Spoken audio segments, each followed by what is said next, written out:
I have in my hand a press release from the Andrew Yang 2020 campaign. Its title is Andrew Yang Meets Donor Requirements for Third and Fourth Democratic Presidential Primary Debates.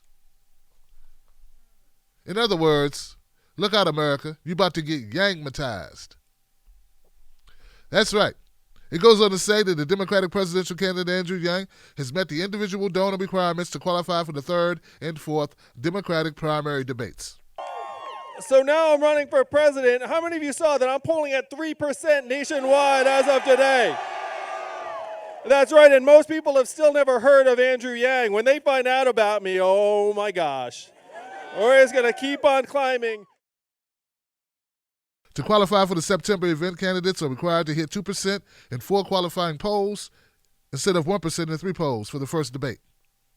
They're also required to hit 130,000 individual donations, up from 65,000 for the first round. 400 unique donors from 20 states. Yang crossed both goal lines for donors on Sunday. Wow. Wow. This is no small feat, ladies and gentlemen. This is no small feat. There are a lot of candidates in this race who have not met this criteria. Hell, there are candidates in this race who didn't meet the first criteria for the first debate out in Florida.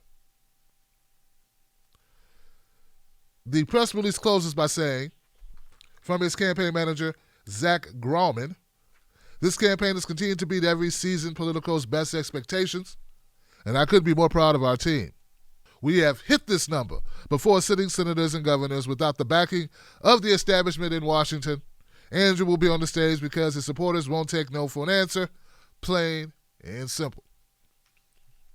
I would just like to point out that the man is right. Facts are facts. There are a number of campaigns I haven't heard this from. I haven't heard them making it into the third and fourth debates. If they've met the requirements, they have not announced it. What does it say for someone to come out of nowhere, an entrepreneur, no national profile? He comes out of nowhere and he makes all the debates, all the scheduled debates. It's something. Now, we just recently did a video covering Andrew Yang, the allegations that his mic was cut. Not only his mic was cut, but also Marianne Williamson's, the very successful best-selling author, and also Tulsi Gabbard. Tulsi Gabbard, Congresswoman from Hawaii. When they weren't asked a specific question, there were times when their microphones were not cut on. I don't find that very hard to believe, but some people do find it hard to believe. They are blaming Andrew Yang. They're blaming Marianne Williamson. They're blaming Tulsi Gabbard for not being more assertive. You've already elbowed your way to be on the national stage. You should not have to fight and claw just to be able to have your mic cut on.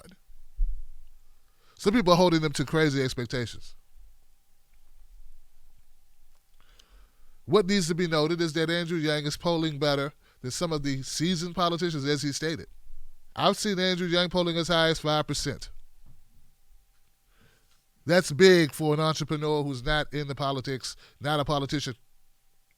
So, folks, we're going to see where this is going to go. I hope to see more of Andrew Yang's policies. I know he's talking about UBI, the freedom dividend is what he's called it.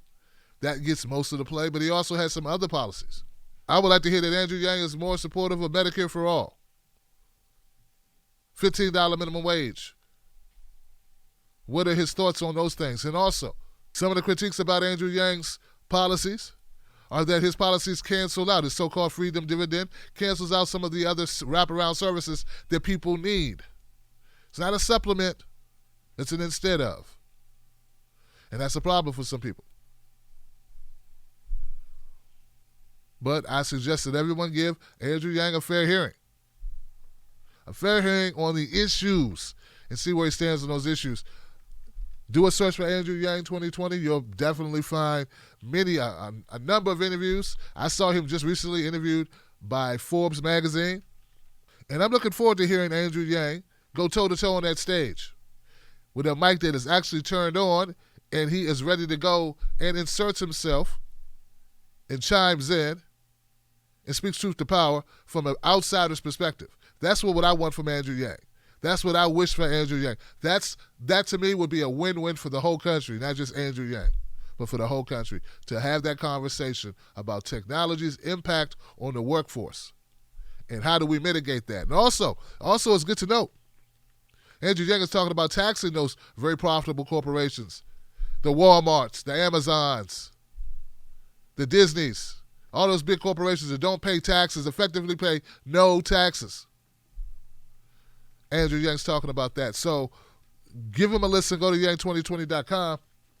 We'll continue to cover it. And congratulations to the Yang Gang for crossing that threshold. Very impressive.